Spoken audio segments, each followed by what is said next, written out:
की बात है, एक ताजिर था जो शहर से दूर एक गांव में रहता था। वो तिजारत के लिए रोजाना शहर जाता और मुख्तलिफ अशिया की खरीदो फरोख्त किया करता। तिजारत करने के लिए उसके पास एक गधा था। वो गधे पर सामान लाद कर रोजाना शहर जाया करता।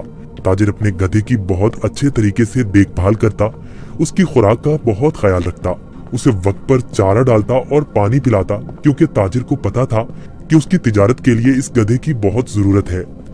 गधा बहुत सेहतमंद था।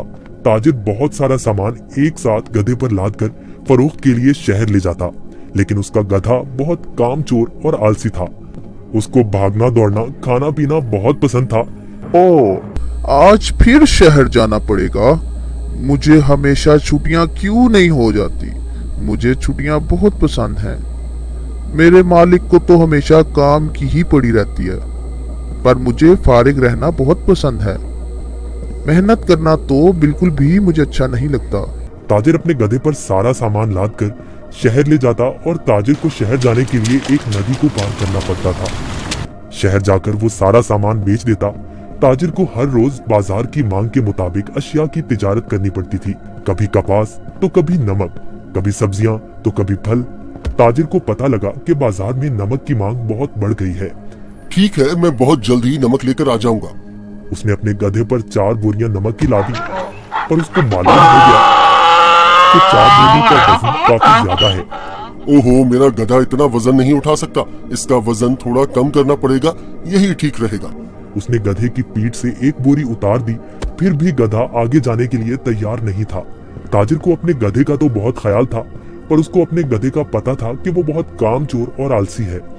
उसने एक छड़ी गधे की पीठ पर मारी और उसे बाजार ले जाने की कोशिश करने लगा।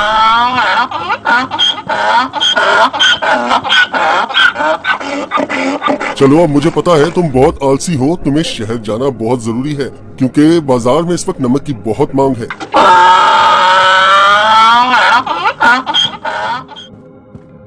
ताजिर ने सारा नमक फरोख्त कर दिया। ओहो, सच में बाजार में नमक की बहुत मांग है। ताजिर ने फिर रोज की तरह शहर में नमक फरोख्त करना शुरू कर दिया। गधे पर कभी 3 तो कभी 4 बोरियां लाद कर बाजार जाना पड़ता था, जिसकी वजह से गधा नाखुश था।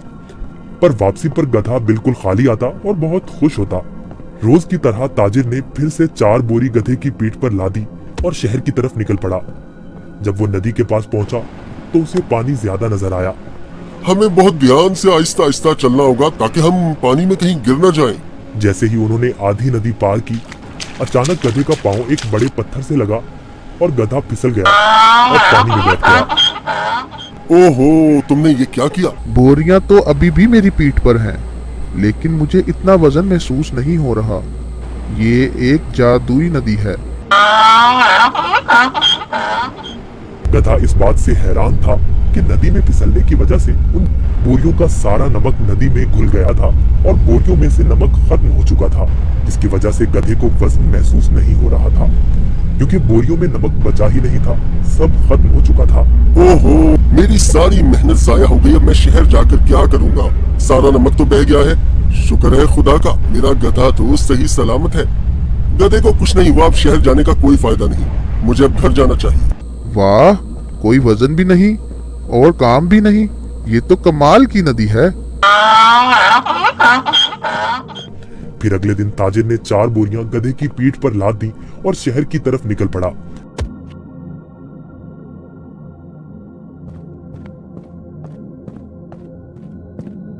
आहा, कल का दिन कितना अच्छा था। कोई काम भी नहीं करना पड़ा था। आज मुझे फिर काम करना पड़ रहा है। ठीक है, आज फिर से मैं आलसीपन दिखाता हूँ और अपना वजन कम करता हूँ। फिर तो मैं नदी से ही घर वापस जा सकता हूँ, कल की तरह। वो एक जादुई नदी है जो मेरा वजन कम कर देती है। वो कल की तरह आज भी मेरी मदद करेगी।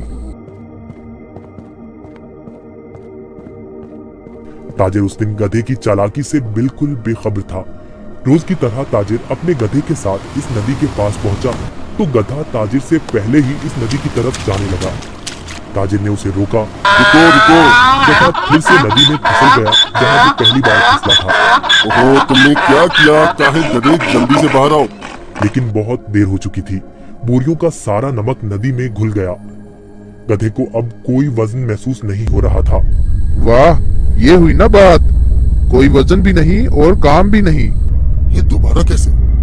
जरा सोचता हूँ, ये जानबूझकर मेरे साथ कहीं चालाकी तो नहीं कर रहा। ओ काहिल गधे, मैंने तुम्हारा इतना ख्याल रखा और तुमने मेरे साथ क्या किया? इसे घर वापस ले जाता हूँ। मुझे पता है, अब देखो मैं तुम्हें कैसे सबक सिखाता हूँ। गधे ने सोचा, मैंने काम चोरी का ये अच्छा तरीका ढूंढा है, पर ताजिर का तो आज कुछ और ही जहन था। अगले रोज ताजिर ने गधे की पीठ पर 6 बोरियां रुई की लाद दी, लेकिन गधे को थोड़ा सा भी वजन महसूस न हुआ। ओहो, इतनी ज्यादा बोरियां? कोई मसला ही नहीं। शहर तक जाना किसने है? इस जादुई नदी तक तो जाना है बस। और वो शहर की तरफ जाने लगे। जब वो नदी के पास पहुंचे तो अचानक से गधा नदी पार करने लगा और उसी जगह पर फिसला जहां वो पहले फिसलता था।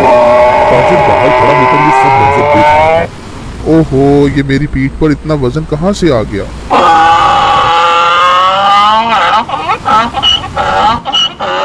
ताजिर बहुत समझदार आदमी था। उसको पता चल गया कि उसका गधा जानबूझकर ये सब उसके साथ कर रहा है। इसलिए ताजिर ने इस दफा बोरियों में नमक के बजाय रुई भर दी थी। जैसे ही गधा नदी में फिसला तो रुई ने पानी जज्ब कर लिया और गधे की पीठ पर वजन ज्यादा हो गया। हाँ, तुम मुझे इतने दिनों से बेवकूफ बना रहे थे। तुम्हारी इस हरकत से मेरा बहुत नुकसान हुआ है। तुम्हें इस बात का अंदाजा भी है क्या? अब तुम इसी तरह बोरियों के साथ घर जाओगे। गधे को उन बोरियों के साथ ही घर आना पड़ा। इस तरह गधे ने अपना सबक सीख लिया और उस दिन के बाद गधे ने कभी नदी में फिसलने की हिम्मत न की। इसलिए नतीजा, जैसा करोगे वैसा भरोगे।